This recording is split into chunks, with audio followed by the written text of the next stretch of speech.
ఈ ఛాలెంజ్ రాముడు కథ ఎవరిది? కథ మహాదేవన్ అని తమిళ్లో పెద్ద రైటర్ అండి ఆయన. ఆయనది కథ అనమాట. ఆయన రజనీకాంత్ కూడా చాలా పిక్చర్లు చేశాడు. ఆయన ఆర్టిస్ట్గా కూడా చేసి ఇప్పుడు లేడు, పోయారు కీర్తిశేషులు. ఆయన పెద్ద మంచి రైటర్, చాలా మంచి రైటర్. రజనీకాంత్ చాలా సూపర్ డూపర్ హిట్ పిక్చర్స్ చేశారనమాట. రాశాడు, ఆయన కథలు రాశాడు, ఆర్టిస్ట్ అయ్యాడు మహాదేవన్ అని. ఆ కథ తీసుకున్నారు మీరు? ఆయన కథ చెప్తే ఆయన కథ నచ్చింది, నాకు నచ్చింది. కమర్షియల్ పిక్చర్ ఇది, రామారావు గారితో అయితే కమర్షియల్ అయితేనే బాగుంటాయిలే మనకి అని చెప్పి కమర్షియల్గా మేము ఆ పిక్చర్ చేసాము. ఓకే. కమర్షియల్గా మాకు బాగా లాభాలు అయితే ఇచ్చింది. పాటలు కూడా పెద్ద హిట్ అనుకుంటా కదా? చాలా పెద్ద హిట్ అండి. చక్రవర్తి గారు మ్యూజిక్, చాలా మంచి సాంగ్స్ ఇచ్చారు ఆయన. పట్టుకో పట్టుకోనే పెద్ద. ఇప్పుడు చల్లగా లేస్తోంది పాట. చల్లగా, దానిపైన కాంట్రవర్సీ చాలా వచ్చింది కదా? అవునండి. అది చల్లగా లేచింది అంటే ఆవిడ సెన్సారాడు, చల్లగా లేచింది రాకూడదని.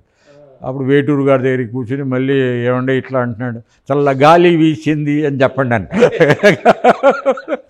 ఒక్క సెకండ్లో మార్చేసాడు ఇలా.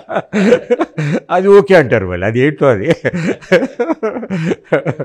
అట్లా అనుభవాలు జరిగింది ఆయనతో. ఆ షూటింగ్ మరి ఎన్టీఆర్ గారిని డైరెక్ట్ చేసేటప్పుడు మీరు ఎట్లా ఫీల్ అయ్యారు? అంటే ఒక ఆర్టిస్ట్, ఒక డైరెక్టరు, ఒక హీరోకి మధ్య ఎట్లా ఉంటుందో ఆ పద్ధతిలోనే చేసేవారండి ఆయన. అంటే మాకు ఎంత క్లోజ్గా ఉన్నా కూడా ఏదో మామ ఇది మన యాజ్ ఎ డైరెక్టర్, ఆయన డైరెక్టర్గానే నన్ను చూసుకున్నారు. నేను యాజ్ ఎ హీరో ఆయనకి ఎట్లా చేయాలి అనేది నాకు తెలిసిన పద్ధతిలో నేర్పేవాడిని.